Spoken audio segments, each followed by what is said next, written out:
All right. Good evening, families. Welcome to Explore Relationships Healthy, Unhealthy, and Abusive. We are so excited that you are here with us tonight. We'd love for you to keep your cameras on if you're able so we can see your faces and feel more connected. Please also make sure that your microphones are muted during the session so that everyone can hear clearly. The link for tonight's agenda, reminders, and a session evaluation has been shared in the chat. So feel free to open that as we get started. Now, it's my honor to introduce our speaker for tonight, Lisa Jenkins. Lisa Jenkins earned a bachelor's in social work from Limestone College in 2006 and a master's in adult education in 2011. She's been married for 15 years to George Jenkins, a retired Army veteran, and is the mother of 7, bonus mom to 1, and grandmother to 4. For over 25 years, Lisa has advocated for domestic violence victims and underserved youth. She serves on the Colorado Domestic Violence Fatality Review Board and the Crime Victim Services Advisory Board. In 2013, she founded Kingdom Builders Family Life Center, where she now serves as the CEO. Families, please join me in welcoming Lisa Jenkins.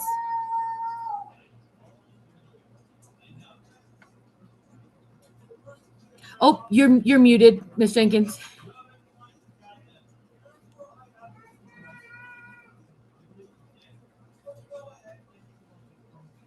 I'm hearing a lot of echoing in the back, and I'm not sure if when we start presentation, if it's okay, get me distracted. So I'm not sure who it is. But good evening. Again, my name is Lisa Jenkins. And I wanted to start by thanking you all for being here this evening. It's a pleasure to always get an opportunity to kind of do what I love. I love educating the community about domestic violence, healthy relationships, unhealthy and abusive relationships. The more that you know, the more that you can definitely protect yourself from getting into situations that are not too pleasant. So I'm going to go ahead and get started. More about me. I am, as she mentioned, I think that bio may be a little dated because my husband and I this year will make 19 years married. And we definitely do have our children, and now I have 6 grandchildren. But I've been doing this work now over 30 years now, and it's been an eye opener for me. I was a single, well, got married when I was 19 years old. And it was for 5 years, it was very abusive marriage. I was able to get out of that marriage with my life and 3 small children. And once did that at 24, I realized that I wanted to do as much as possible to help others who were in similar situations avoid it and be able to be healthy and thriving. So that's why my life work is where I am today. And Kingdom Builders will make actually 13 years on this upcoming April.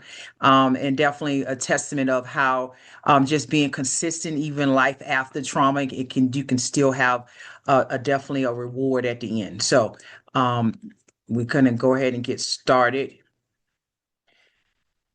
here. Okay, so Kingdom Builders, we're a local nonprofit here in Colorado Springs. We provide culturally specific services. Our focus is the BIPOC community. Is the African Americans have the highest rate of violence in their families, and so of course, me being an African American woman, that's why our focus is that population to try to get more who historically will not report to be able to get more services. But our overall mission, we help everyone. Everyone that comes through our door, no matter what their race, ethnicity, or whatever, we definitely will support them. And we just provide a culturally specific way. We support survivors of domestic violence and sexual violence. And we also have a youth violence prevention and interruption program, Project Right Direction. Some of the services that we provide under our domestic violence and sexual violence advocacy, we do a lot of care planning. Anyone that is in need of our services, they come in and they tell us what do they need to be successful, and we support them and we show up with the barriers that they have. We have a safe housing. All of our housing programs are communal living, so which means they get their own room, and then they share the common areas. Well, we've been blessed to be able to have 4 houses, and we have 7 apartments. How we'll be able to allow others to be safe. Our youth mentoring program is called Project Right Direction. That program, we work with youth from 7 all the way up to the young adults at 24, and we provide them with skills that they need in order to prevent some of what they have seen in the homes. And we have our Wednesday night winners, where we meet once a week from 4:30 to 6:30. They have a meal, and they have a lot of social settings where they have other kiddos that come. We have a staff of 4 that do work with those on those Wednesday nights. They take them on field trip. Just yesterday, they went to the Great Wolf Lodge. They took them swimming yesterday during spring break, and then they also went. I think they went bowling or something like that during the time. So we definitely try to be a community where we support these kiddos on their quest to be all that God created them to be, and giving them the tools they need so they can prevent any type of negativity when it comes to relationships. Our economic empowerment, we have that twice a year. That's a opportunity for those who are enrolled in our program to get skills. We go 3 months of training. We have presenters that come in, and we are able to give them the 3 months of healing, basically what that looks like. And of course, our weekly care case management, they work with advocates once a week or twice every other week to be able to work over their issues and their challenges or what they're facing. So that's some of the services that we provide. So today we're gonna jump into why we're really here. We want to understand healthy relationships.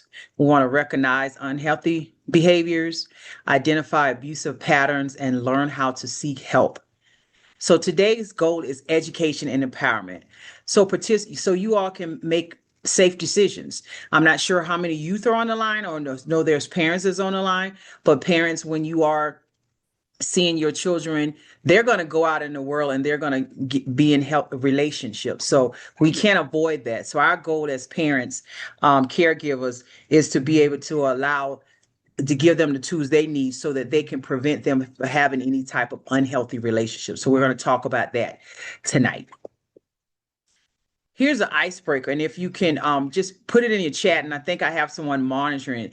I really want to know 2 questions. What does a healthy relationship look like, and what makes you feel respected? You can either unmute yourself and just call it out, or you can put it in the Zoom chat. What does a healthy relationship look like? What makes you feel respected?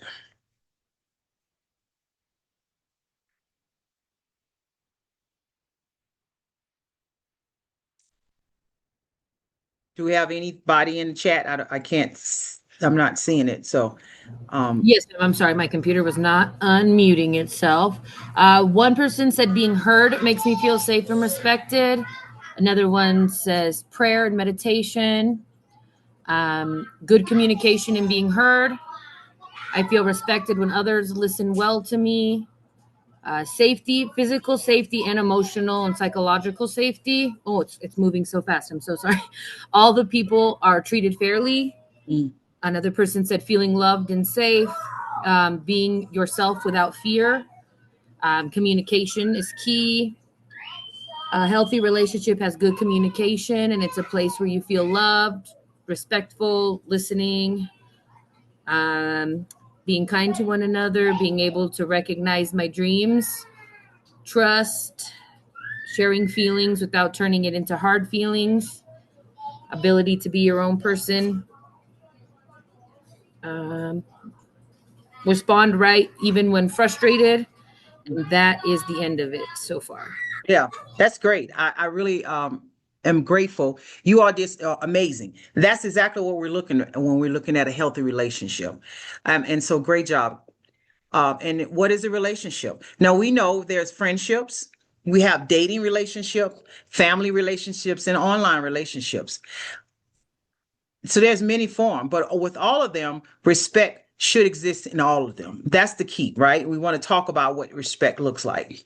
So here in a healthy relationship, we have some characteristics. We have respect. Some of you said that. We have trust, honesty, communication was a lot of you all said, and also support.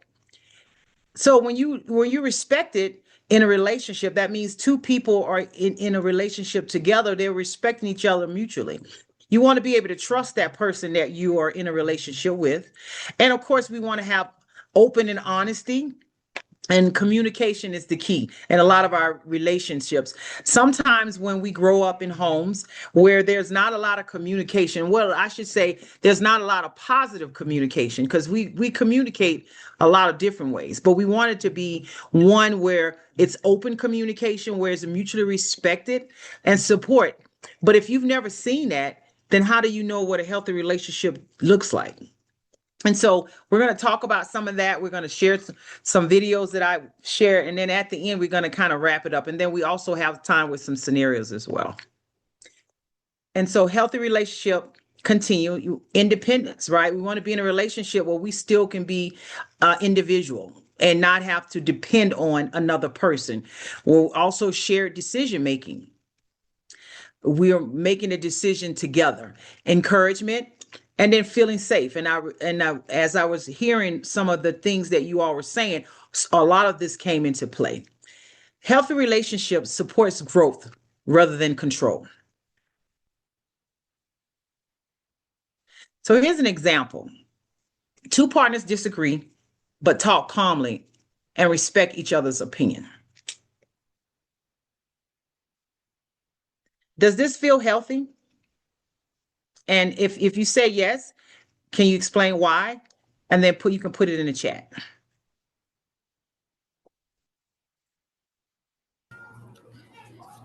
I have a few yeses, but no explanation yet.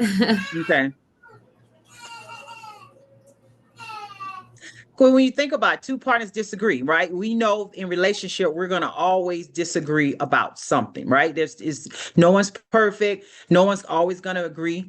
But then when you're disagreeing, it's talking calmly and respecting each other's opinion. It's okay to not agree, but then you get into, so a healthy relationship has all of that criterias. You're in a relationship, you're disagreeing, but you're talking calmly and you're respecting each other's opinion. So that's an example of a healthy scenario. So now, can you all see what do I have to share it again? Can you see my screen? Yes, we can still see your Okay. screen. Okay, perfect. So healthy and unhealthy behaviors in teenage relationship. And so we're going to gear this a lot on teenagers, parents. But of course, you know why, because, that was kind of the focus. We as adults, we can always get some tools, but our goal is to be able to have some tools for our kiddos. And so this is a 2-minute video, and I'm going to ask you a question after. So I'm going to get it started.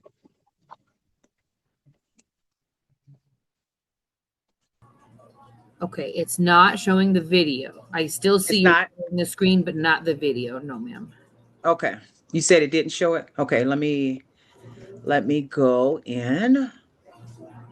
I may have to reshare it. Let's see. I am not a tech person. I always do my presentation.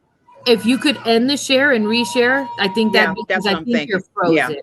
Yeah, that's fine. I'm not really that great with Zoom either, so we're all learning together. Okay.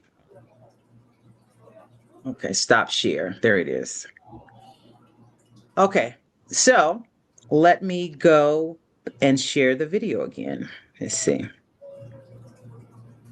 Can you see it? No, I'm going to share it again, right? No, we haven't. Yeah, you got to share your screen again. Okay, let's see. Share. Okay. I'm getting there. Let's see if this works.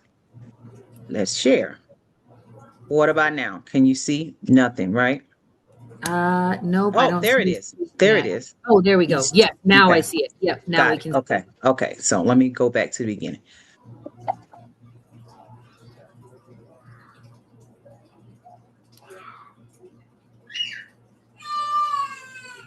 Okay, so there's no sound. The video's playing, but we can't hear anything. Okay. Let's see.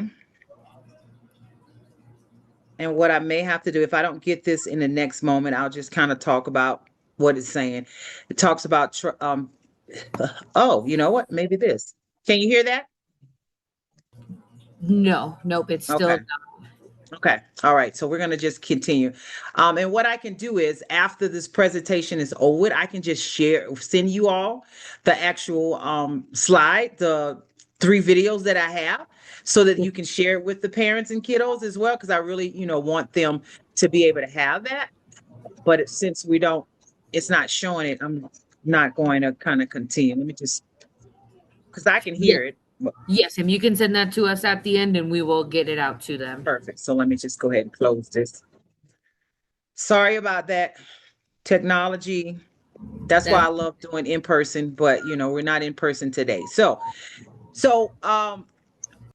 so basically it was going to ask you what behaviors were healthy and what behaviors were unhealthy. So I'll give you some example. One of the ones we had earlier, two partners disagree but talk calmly and repeat each other's opinions. We know we identified that that's a healthy one, right? Here's an unhealthy example. Two partners disagreeing, but they start yelling and screaming at each other. They're not understanding anything that each other is saying. They're not respecting each other's opinions. They're just it's a whole totally a shouting match. Would you say that scenario would be healthy with the one I just gave you? The shouting, not agreeing with each other, being very rude. What would that be? Would that be healthy or unhealthy relationship? unhealthy. Yes, unhealthy relationship. So we're trying to avoid that. And we know, as you live life, you're gonna sometimes get in arguments, and that's okay. And sometimes we may escalate our voices. So how many of you all are from the South? And I'll give an example. How many of you are from the South or have ever known anyone to be in the South?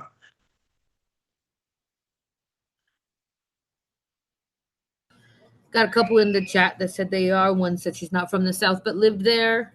Mm-hmm. So we Okay. got a couple.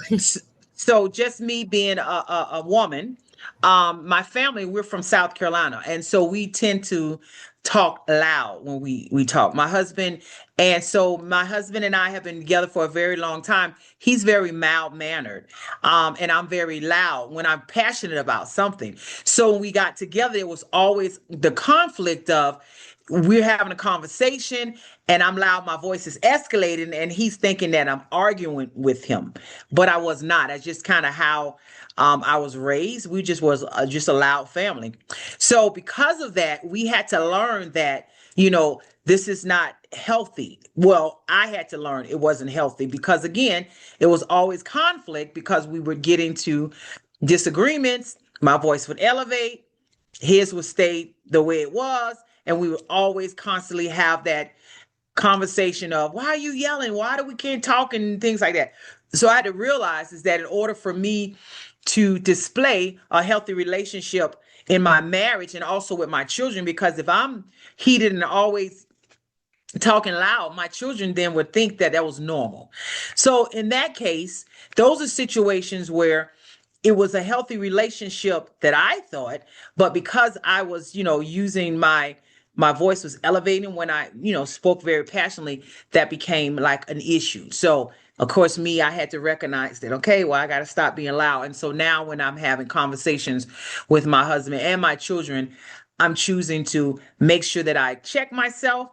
Usually I'll pause a little bit before I respond because I don't want to come off being negative or being loud. Does that make sense, guys? So give me experience, anyone that's in the audience, and how have you identified your relationship being, whether it's a healthy one or one that was unhealthy because of some of the things that you said or your partner said, and you didn't recognize that it was an issue until, but let's say it came out, it was a constant conflict.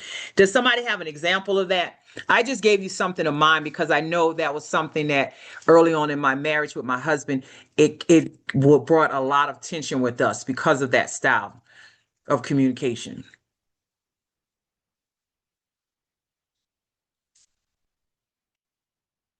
Anybody? If not, we're just going to Um, unhealthy. Go ahead. not with like my husband or anything, but more as like my mom. Mm-hmm. She would give me like the silent treatment when she was mad Mm-hmm. at me and not talk to Oh, me for days and days and days. oh yeah. So she Yeah. decided. So not so much in a, you know, like with my husband, but definitely with my mom. So still a relationship. Oh yeah, absolutely, absolutely. The silent treatment can be very hard, and some people not knowing how to communicate effectively, they will just, I'm just not going to talk. And then, the other person, of course, is kind of feeling bad or like they've done something wrong. But again, it's all about, we talked about relationship, not just intimate relationship, not just a boyfriend girlfriend relationship. We have family relationship, and you mentioned that. We also are going to have to communicate when we are in school, communication when we're with friendships. So all of that is going to be a deciding factor of what it looks like for you. If you want it to be the behaviors is healthy, or it's going to be unhealthy. Yes, ma'am. And we have a couple in the chat now. Yes. One, uh, Erica said her husband is loud and is triggering, and he curses a lot. Mm, We got one from Renee. She says her ex is from Detroit and he talked loud, and she's a quiet mm, person. So because of that, mm, she hated the way that he communicated to her. mm-hmm. Um, let's see. Enrique said that his example is very similar to yours. He's from South Carolina too. Anastasia said not setting a good time, starting conversations when we both don't have time, that the time to discuss what they need to discuss. Angela said yelling was normal to my husband's family, so him slightly raising his voice was calm for him, but that was too much for me. He had to learn that, and I never yelled but was sarcastic, and I had to stop that. So communication both ways for her. Yeah, great job and great examples all. So, we're in this life, in this life, right? We're life be life and sometime. And so sometimes I like the example that the one young lady said, it's taking that time, right? We want to take time. We know that there's a heated argument or whatever's about to happen. If you don't have time to discuss it, it's okay to say, can we pause? Can we table this for another time? Because you don't want to come off being, sarcastic or being upset or angry. But if you just don't have time, or you like tired or things like that, open communication, just communicating that with your partner, no matter what partner it is, whether it's a friend or family member, whatever. Is it okay for us to just come back to this conversation? Because right now is not a good time for me. And we're using the I statement, right? Because we're validating those responses, right? We want to encourage youth to speak up. As youth, we want youth to be able to communicate with us. But if we shut them down and don't allow them to be able to have that conversation, then what's going to happen in their relationships? That's when they become adults, or when they become into that girlfriend boyfriend type relationship, they're not going to be able to speak up, because as parents, we're not going to validate them or telling them, no, I don't want to hear what you're saying, and things like that, or you're being disrespectful. Because another South Carolina person, there was a lot of things growing up that everything was disrespectful. We didn't have a voice growing up in the South, so we kind of had to stifle the way we communicated, because anything that we said that was out of the norm, it was being disrespectful. So growing up, it was a lot of not voices being heard. But this day and age, we want our children to be able to communicate with us. That's the only way that we'll know they're in healthy relationships, when they're opening up and we're allowing them that space to tell us, so that we can help guide them. And so now we're going to talk about unhealthy relationships. There's jealousy, um, control, constant criticism, and isolation. These are warning signs, clearly.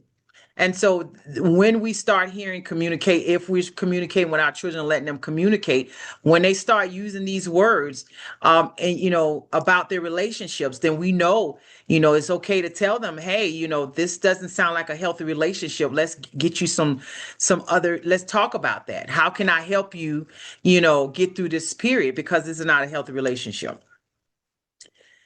So here's some red flags.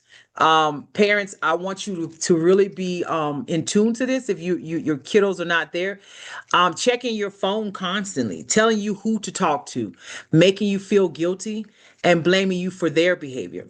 These are red flags, and often they start small. Oh, let me see your phone. Or who are you talking to? And they make you feel guilty because you're talking to other people besides them, or they're blaming you for their behavior.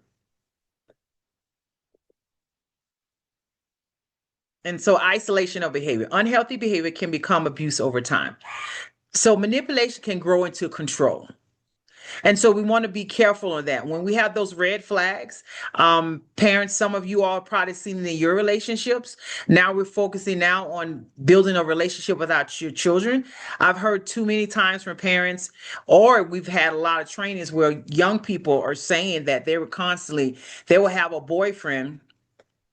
friend calling them constantly, and they're not picking up the phone because they're either practicing or whatever, and they're just blowing up their phone over and over and over again, or they're wanting to check their phone. Oh, give me your passwords and things like that. So we really want to have that open communication that we all talked about. If we are going to have that when they're young, it'll be better when they get older, so that way we can help them, support them on this journey of what it looks like and some of these escalation behaviors. Because I'm sure you all have seen it in the news a lot of some of these young people breaking up with relationships and then it turns deadly, right? So now we're not going to watch this video, but what are some warning signs that have stood out to you in the past for any type of experience, whether you have heard about a situation that happened from a friend or from another parent? But what were some warning signs that stood out to you in experiences that were in an unhealthy relationship, or even your own personal? I guess I should have said up front, this is a safe space. I want you all to be able to ask questions and also feel okay to answer them. But we're not in a classroom setting, so we're only virtual right now. But think about a scenario or a time where there was warning signs in some type of relationship and it stood out to you. And can you just share with the group? Since we can't watch the video, but I will send the 3 videos to you all as soon as I get off of this presentation, and then they'll be able to share it with you. Anyone? I'll answer again. Okay. Going back to my mom, unfortunately, when she got married to my stepdad, when they first started dating, the first red flag I saw, even as a child, was that he was calling her names and she was just taking it. And I didn't understand why, because, she would get mad when we would call each other names, you call your brother stupid or something, that's a big deal. But right, you're calling her the worst things and she's just taking it. Yeah. Yeah. In the chat we have someone says they feel like their husband lives for themselves. It's her and the kids and then him. Somebody said gaslighting. Mm-hmm. Someone else said yelling always without being calm ever. Someone said they left an abusive marriage. Initial control and no room for disagreement with his opinions were some of the first signs. One person being scared to bring up a topic due to the other's reaction. Wanting me to go to bed when they go to bed. It's basically wanting them all the day. Yeah, I've seen that one. Yeah. Anything else? It was a lot. Thank you all for sure. That was really good. And you're right. Those are definitely warning signs, right? We see it now, but imagine as adults, we see this now, right? So imagine when these start happening when you're younger. Sometimes you're not going to catch it before it's too late. But then that's where we are in. The parents are educating ourselves and making sure that we're having these conversations with our children, because it's happening, right? And we can't avoid it. Relationships are going to happen. And we just want to make sure that we are putting our children and ourselves in the right space so we know what's healthy and what's unhealthy. Now we're going to go on to, since now we talked about what a healthy relationship looks like, we talked about what an unhealthy relationship looks like. Now we're going to talk about understanding abuse. Now, abuse is not always going to be physical. Okay. A lot of people that I come across especially men, when I'm having conversations and they're letting them know what it is, they automatically say, well, she didn't abuse me. She didn't hit me. And so I have to educate them and let them know that's not all what you're going to see in abuse. And so there's emotional, there's the physical, there's sexual, and then digital and financial abuse. So those are all factors when it comes to what abuse looks like. Emotional abuse, a lot of that. And see, one thing most people don't realize, emotional abuse, I think, is one of the ones that'll stay with you longer than the physical part of it. You have the constant name calling. And I think you mentioned that your mother's husband constantly calling her names a lot, right? We have sometimes threatening. They're threatening you, I'm gonna do this if you don't do this, humiliation, right? And then also somebody mentioned gaslighting. It happens a lot. They have making you think that you are the one that did something, and making, like, I hear so many times, he makes me think, he's telling me that I'm crazy, and I know I'm not crazy. Am I crazy? And so it's just those emotional aspect that comes in. It can last a lifetime. So just be, and it affects the mental health, wouldn't you say? Because think about it, if you're being called names all the time, if you're constantly being threatened and humiliating and gaslighting, it's gonna do something to your mental health. And so when people come out of these abusive relationships, sometimes they're going through PTSD. I hear that a lot. Diagnoses are not. And then also I'm even seeing younger people that's being diagnosed as well because of the trauma that they've witnessed. Not necessarily themselves, but they've witnessed it. And digital abuse, that's becoming real. I think we're in the age where everybody is on their phones, right? And so because of that, some people have relationships that are basically phone and social media. And so there is a lot of now the uptick of digital abuse is coming in, because now what's happening, they're monitoring social media, they're demanding password, constant texting or tracking. Technology can be used for control. And I just, one thing I wanted to let you know, that can be something that, because they'll say, well, I don't see him that often. She never goes and see her boyfriend, but they're on that phone all the time. And so parents, I'm sure most of you know, the phones and the internet and all that other stuff. Of course, it was around, limited when we were growing up. I'm 54, so we had the beepers, and then that came out while I was like almost an adult. So we didn't have a lot of the digital stuff. It was just basically, getting on the phone when you could get on the phone. But now this is where it's happening. So be very mindful of your children's activities. Just have an open communication. And financial abuse is also one. And I'm sure some of you have witnessed it or probably have heard other people. They control money. I've had so many guests that have come into our space. They have no access to the money at all. And so that was a form of, if I leave, I leave with nothing, preventing them from working.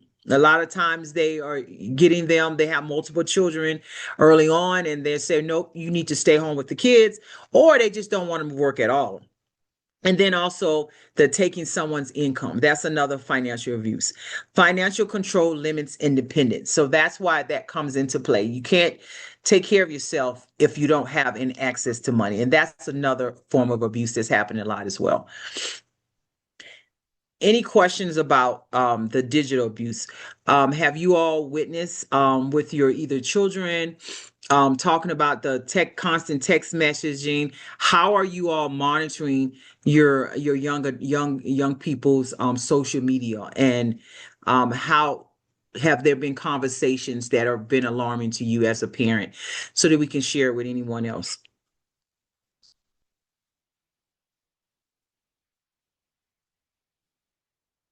Not yet. Not so much me myself. Okay. I'm a teacher. I was a substitute teacher, and I've seen it with kids. And I really only do elementary school, which kind of Okay. is crazy because they, I mean, there are their little, relationships, Yeah. and they are doing these things already. And I'm like, Yeah. 12. It's crazy Yeah. how young it starts. Yeah, it blows my mind as well. I have 10-year-old, they'll be 11-year-old twin boys, and they are constantly on their phone. I've overheard them with their friends and the words that come out of their mouth sometime, and they're arguing and screaming. And I was like, okay, let's talk about that. So you're right, they start earlier, and we have to just acknowledge that it's there and happening, and being mindful of it, and really trying to support these kiddos during this time. So now we talk about Yes. cycle. Go ahead. Oh, sorry. We have a couple in the Yeah, chat. absolutely. Um, Someone says they check their 10-year-old's phone. Okay. Someone said my child isn't allowed social media. They track it through an app. Okay. Someone else said they use Gab phones, so no social media for the middle Mm, schoolers, just like regulated phone. hmm Um, Someone said it's crazy because some of these behaviors I can see as being healthy or unhealthy. Like my husband and I track each other's locations, but it's because I have anxiety about him getting in an accident. mm, Someone said no. Another person said no social media yet. Someone said no phone until 16, and even then, no social media till 18. Someone else said no one under 18 needs social media. It's banned in their house for kids, and the bark phones, as well as mm. screen time controls to manage communication and what they're doing. Screen time blocks. Um, Someone else said bark phones, no social media till 18. Let's see. And then no, someone said no cell phone until they get married. Yeah. And that we Yeah. got them all there. Well, good job, parents. Because yeah, I've heard a lot about bark. I had to wind up. I'm having incidents with my 10-year-old. The funny thing about my life is I actually have my oldest. I have three generation of children that I've raised. My older three are now 35, 33, and 32, 31. Then I have my husband and I have 21-year-old twins. They'll be 22. And then my husband and I have adopted our boys now. So it's seeing the three generations literally in front of my eyes, and like, okay, so how do we do this? Because what I'm experiencing with the boys, I didn't experience with the other ones. So I'm always trying to find new ways of how do I, make sure that they're going to be good. And I did hear about the bark, and I was able to get that.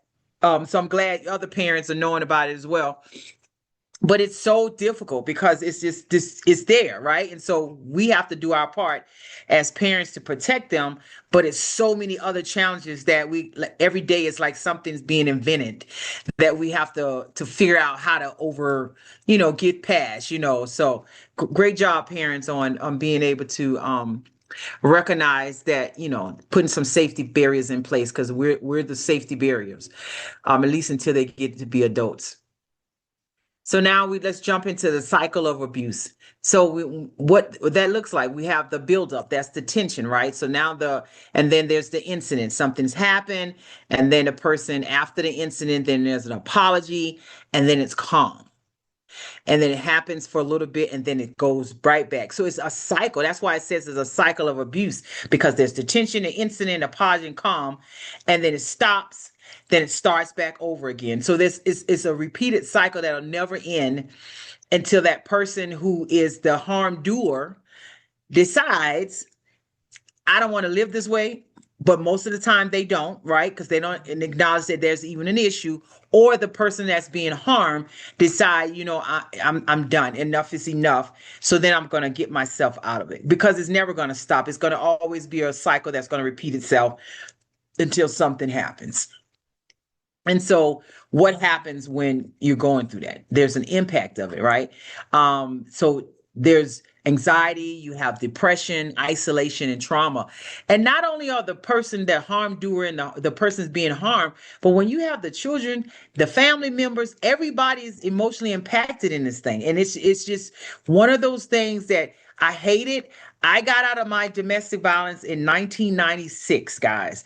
And we're still dealing with this every day. And so, yes, there are things that are put into place. They have laws that are supposed to protect, but it's still something that's going on. And the only way that we can make an impact on this thing is to educate ourselves, to start with our young people so they can know what right looks like in relationships. And also that person that's the harm doer. Guess what, guys? They have been harmed. So they're in a sense of also a victim, because before, when you're in a home that's filled with violence, you're going to be coming up with two things. You're either going to be the person that's going to be the harm doer one day, or you're going to be the person that's being harmed. So there's this emotional impact that's going to affect families until we start having those conversations about what it looks like and how to, and then don't overlook it. A lot of times when I ask you all, how many of you all, either yourself or people that you know that are in abusive situations, and we do nothing and we ignore it? So how many of you all can say someone right now that's being affected and there's nothing being done? That's a question for you. Yes, ma'am. My mom, I keep coming back to her, but she is Yeah. still married to my stepdad, Yeah. and they're very unhealthy together. Yeah. Yeah. And then once you become an adult, it's kind of like the only thing you can do is, hopefully tell them, hey, ma, this is not healthy. Or you may have had the conversations, right? But Yeah. until she gets to the point where, I'm done with this, then they're gonna stay in it for sure. Yes. Oh, Anyone else? we do have one chat that says she does have a friend who is constantly being gaslit. That is the only thing we've got so far, though. Right. Yeah. A couple yeses, but nothing specific. Oh yeah, absolutely. It's tough. It's tough, guys. When we think about how do we, help, and we're gonna have some tips in a minute, but that's what it looks like. And so there's another video that come. We're gonna have to skip that. So we're gonna talk about healthy boundaries. And so this is something good to help combat some of this abuse, right? Saying no. It's okay to say no when you're not feeling respected. And that person that's in your relationship, they should respect that. Respecting personal space and respecting your opinions. Boundaries protect emotional health. And so when you put boundaries up, you can only do what you can do, and what you accept is what you allow people to do to you. So by saying no, respecting your personal space and respecting opinions, that's you protecting your emotional health. And we want to always teach our young people, hey, this is what it looks like, and it's okay to say no. Communication skills. I think when we first started off, and I mentioned about healthy relationship, a lot of you all talked about communication, and that's the key. You want to listen, right? Expressing your feelings and respecting disagreements. Healthy relationships require communication, and that's just what it is. We have to be able to talk about how I feel and use I statements. This is how I feel, how you're making me feel. And so that person, if they're going to respect your boundary, you're putting those boundaries up, right? And so here's a scenario. Is this healthy or unhealthy? A partner demands to know where you are at all times. What do you think, guys? Healthy or unhealthy?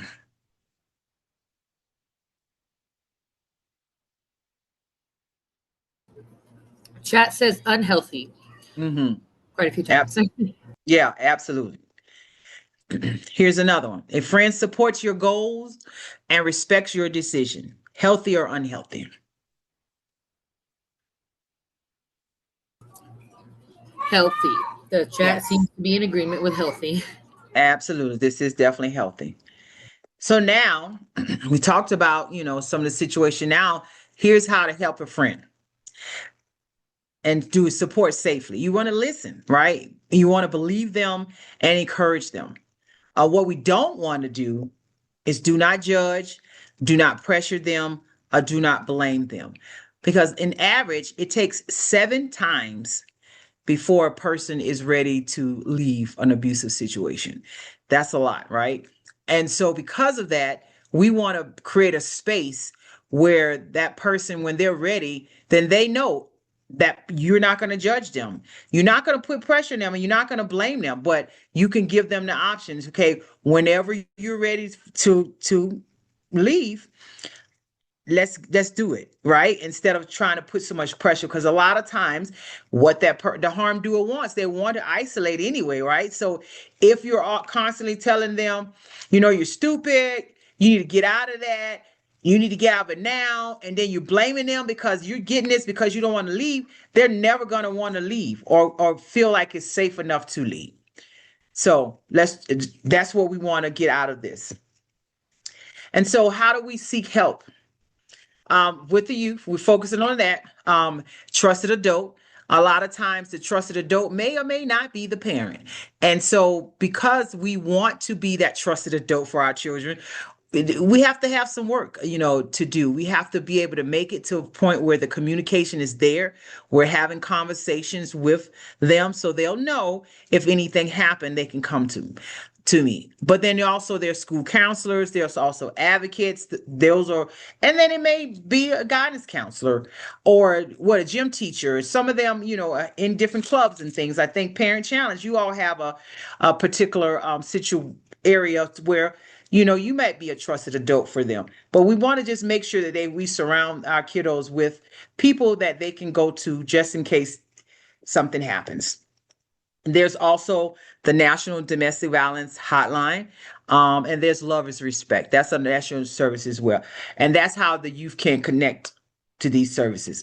And then for local support, Kingdom Builders Family Life Center, as I mentioned to you all, we do have a youth program and we start at early as 7. We do a lot of education and prevention. That's our goal. Our goal is to prevent youth from ever having to go into a space of having an unhealthy relationship. So we do a lot of, and our young adults are all of our counts therapists. We have therapists that's we contract with. Our staff are young adults. They're in their early 20s. And we designed that because we wanted them to be a connector of these youth so that they can feel like they're not talking to their grandparent or their parent. They'll have someone that is close enough in age where they can feel like they can reach out and talk to them. So we're grateful for this team that we have. And then there's our website as well. You can always go to our website and check us out and see if there's anything that we can do to support your youth. If any schools or anything, we do a lot of educating. We do go to schools and talk to kiddos in schools as well. All right. I hate that we didn't get the videos, but I want to do a little reflection. What did you learn today and what surprised you?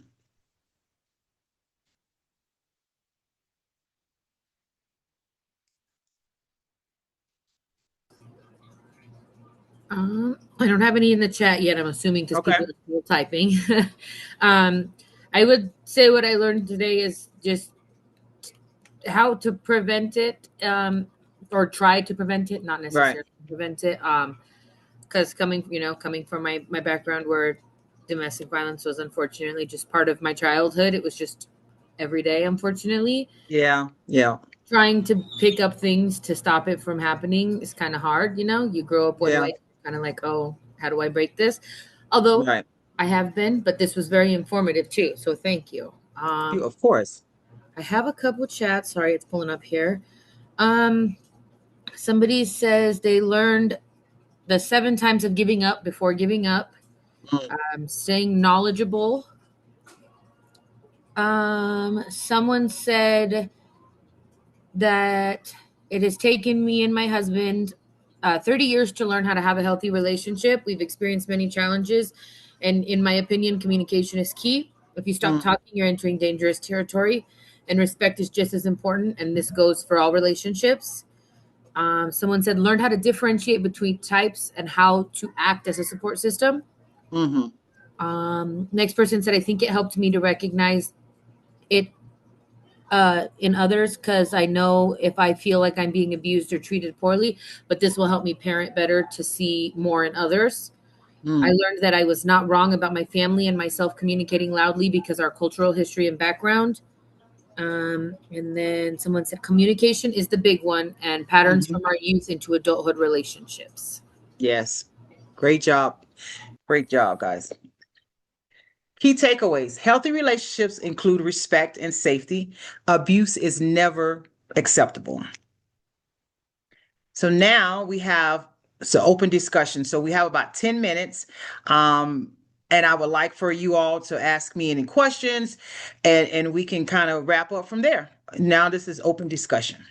What do you have? What questions do you have that's lingering that you wanted to ask and you didn't have a chance? Now is your time. Sorry about my ring as well.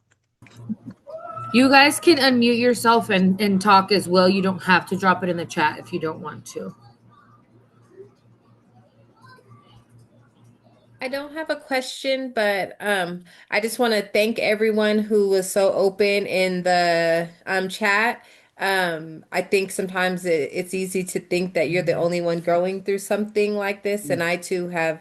I was driving, sorry, soccer, but I too have struggles with like my mom, and my stepdad, and just seeing that unhealthy relationship. So thanks everyone for like being open and honest, and also thank you so much, Lisa, for everything that you do for the community. I've been to a few events, and so your hard work is not in vain. And so thank you so much for everything. It's very informative Mm, and very helpful. Good. Thank you so much.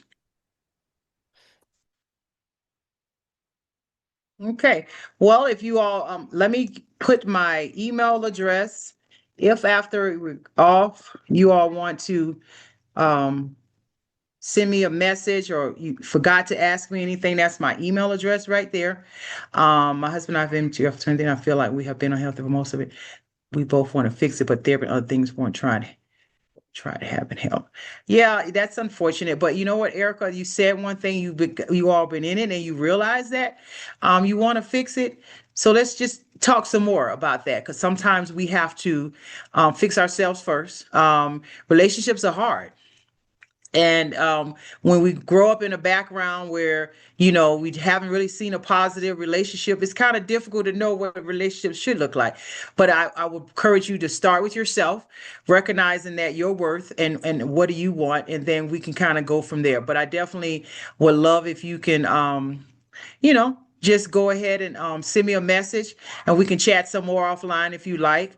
Um, because I really do feel you. Because I've been in it over 20 years with my husband, and we both have been not really seeing great healthy relationships in our lifetime. So it's kind of difficult to know where we should start, right?